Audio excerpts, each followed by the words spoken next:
Il y a des travailleurs qui sont recrutés par l'hôpital, qui ont leur employeur, le directeur de l'hôpital, qui ont un contrat avec l'hôpital. Parmi ces gens qui sont recrutés par l'hôpital, il y a certains qui sont payés, qui perçoivent l'indemnité de logement. Il y a d'autres qui sont recrutés dans les mêmes conditions et qui ne perçoivent pas l'indemnité de logement. Donc c'est une question d'équité. Vous ne pouvez pas avoir deux employés recrutés dans les mêmes conditions, payer l'un l'indemnité de logement et refuser de le payer à l'autre. C'est ça, c'est une question d'équité. C'est une question d'équité. Et je vous dis une chose, je le dis à l'intention de monsieur le président de la République et de son premier ministre. Depuis qu'ils sont là, il faut qu'ils nous entendent. Il faut que nous soyons audibles par rapport à eux. Ce système, ce qui se passe dans le secteur de la santé, ils l'ignorent, ils ne le savent pas. On leur a caché la vérité. Monsieur le Président, Monsieur le PM, on vous a caché la réalité du système de santé. Réveillez-vous, il est temps. Ce ministre de la Santé n'en est pas le responsable. Il vient d'arriver, on lui a caché beaucoup de réalités. Nous, on nous considère comme les empêcheurs de tourner en rond. Parce qu'il y a des questions sur lesquelles nous n'allons pas transiger. Il faut les dire parce que c'est des réalités du système. Vous prenez 27 à 31 milliards pour 45 hôpitaux et vous leur confiez des missions de service public. Les gens crient à bas et à dia. Les populations ne sont pas contentes. Quand vous allez à l'hôpital, vous n'avez que la consultation. Tout le reste, c'est aux frais du patient. Tout le reste, c'est aux frais du patient. Il y a beaucoup plus de malades dans les maisons que dans les hôpitaux. Les gens ne veulent même plus aller à l'hôpital parce qu'ils n'ont pas les moyens d'honorer les prestations. Mais ce système, le président ne le sait pas. Le PMI ne le sait pas. Le ministre, il est embourbé. Il a trouvé des gens qui sont des gens chevronnés qui lui ont caché la vérité. Même dans des ateliers, on nous empêche d'y aller. Les gens préfèrent discuter entre eux. Il ne vous a pas le but du budget. Quand vous diminuez 600 millions sur les dépenses en personnel, c'est des postes budgétaires. C'est-à-dire qu'on ne prévoit pas cette année pour recruter. Il n'y aura pas de recrutement à la fonction publique pour les agents de la santé. Il n'y en aura pas. En plus, on va diminuer le personnel. Les contractuels, qu'est-ce qu'ils deviennent? On est en train de faire le renouvellement. Le renouvellement doit passer à l'inspection publique pour visa. Tout cela n'est pas fait. Et aujourd'hui, on a constaté que le licenciement devient une règle dans cette administration, dans ce gouvernement. Il faut que le Premier ministre fasse très attention. Ce sont ces jeunes qui l'ont mis au pouvoir. Or, nous constatons de plus en plus que le licenciement devient une règle pour ce gouvernement. Il faut qu'ils arrêtent. Il est temps d'arrêter. Ces jeunes-là, ils ont leur emploi, il faut leur consolider l'emploi. À tout prix, il ne peut pas aller dans la rue, sinon ils prennent la pirogue. Et ça va être le chômage, et ça va être des difficultés. Ce sont nos fils, nos neveux. Nous ne pouvons pas accepter qu'on les mette dans la rue. Ça, il faut que l'État le comprenne aussi. Parce qu'on s'est investi aussi, tous ceux qui sont là, pour qu'ils viennent au pouvoir. Donc, c'est ce que je voulais compléter, pour dire que sur ces questions-là, la Fédération des syndicats de la santé est sur qui. Donc, nous n'allons pas reculer là-dessus. Nous voudrons faire comprendre à l'État que la situation du secteur de la santé, c'est ça. Qu'eux, à leur niveau, ils pensent comprendre ce qui se passe, ils pensent connaître ce qui se passe, mais en réalité, on leur a caché la vérité. Et il est temps qu'on tire sur la sonnette d'alarme pour qu'ils reviennent à la situation normale, qu'ils essaient de voir, de comprendre ce qui se passe là-dedans. Parce que si ça continue, ça se fera à leur détriment. Je vous remercie. Par rapport à li waral jotaay bi tay bu ngeen seetloo depuis mars bi gouvernement bi ñëwee fédération de la santé dafa toog di leen di seetaan di leen di déglu ndax dañu wax ni nawet bi du seen nawet ñu ni kon balañ koo wax nañ jàpp ni budget bi du seen budget moo tax problème yi ñu tegoon ci kaw table bi yëpp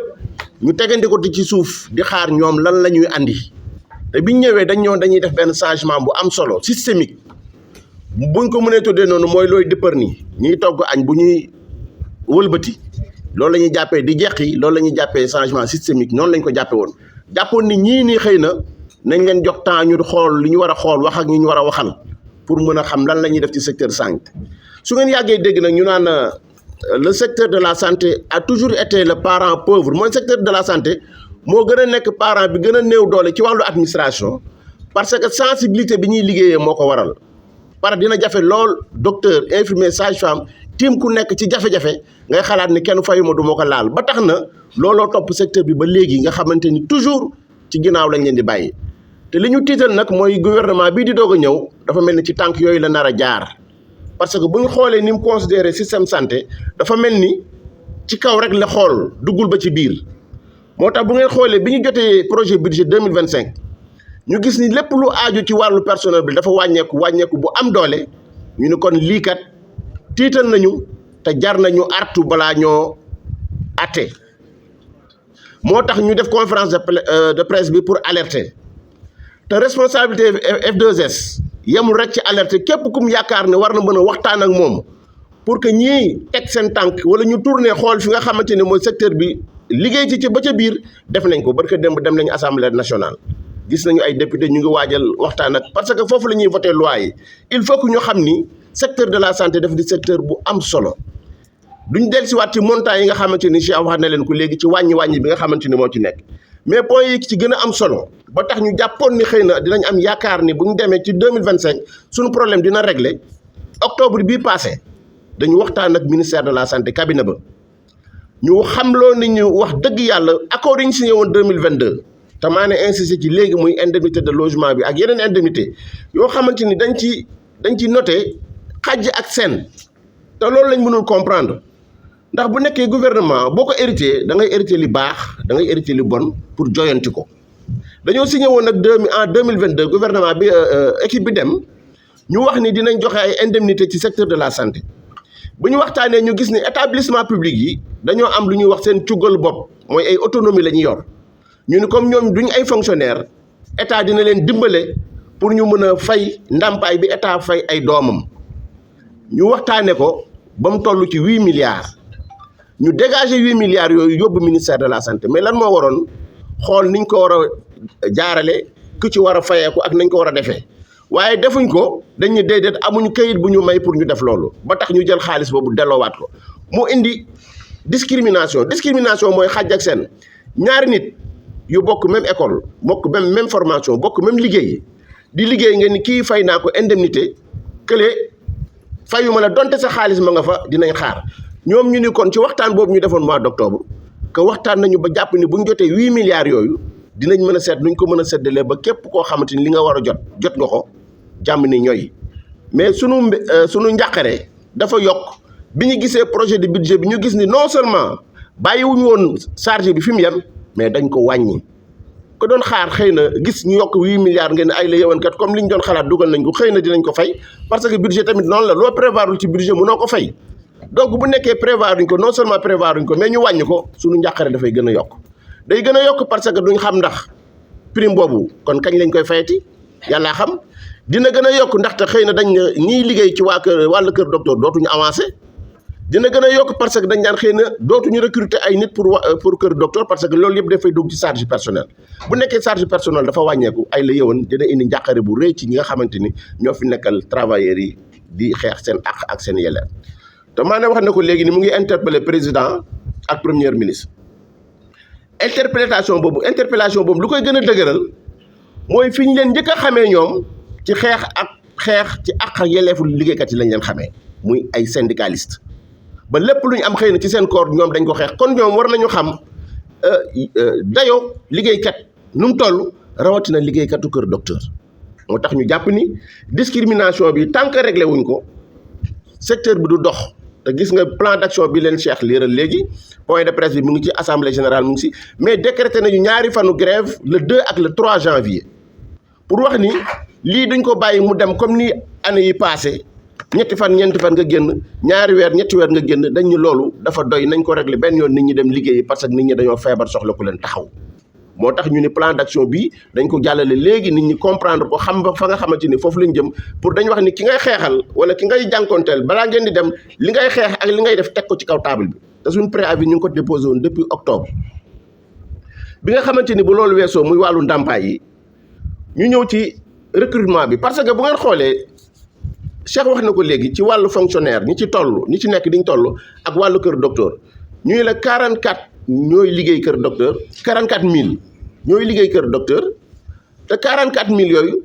6000 wala 8000 ñoo ci nekk ay fonctionnaire kon li ci des yëpp ay contractuel lañ kon dañ ni loolu te contractuel boo ko waxee garantie emploi dañ koy wax ndax ñoom ñoo yor àll ba ñoo yor secteur yi ñoo yor poste de santé yi tey infirmier yi nekk ci poste de santé ak sage-femme yi nekk ci maternité yi bu ñu liggéeyulee bu ñu banquee seen loxo xool leen jafe-jafe yi ñu am nu mu toll te dañ ni wér-gu-yaram warul am xàjj ak seen ki nekk Dakar normalement soins yi mu war a aajowoo ka nekk Fongolimbi ka nekk fin fond du Sénégal même liggéey boobu la war a même soins yooyu la war a mën a am donc ñu jàpp ni régularisation boobu farata la ba nga xamante ni ñu war leen a garantir seen emploi pour ñu mën a liggéey ci teeyu bakkan ndax li ñuy fàtte souvent mooy nitu hôpital bu àndul ak teeyu bakkan jafe-jafe mën na dugg si ndax dañu wax ni menuisier bi tailleur bi ku ci juum garaawul ndax mën nga dem lijjanti jiwaat defaraat mais kiy liggéey ci doomu aadama kiy liggéey ci bakkan mais bu juumee musiba la te njuumte boobu li koy may mooy nekk ci ay jafe-jafe nekk ci ay soucis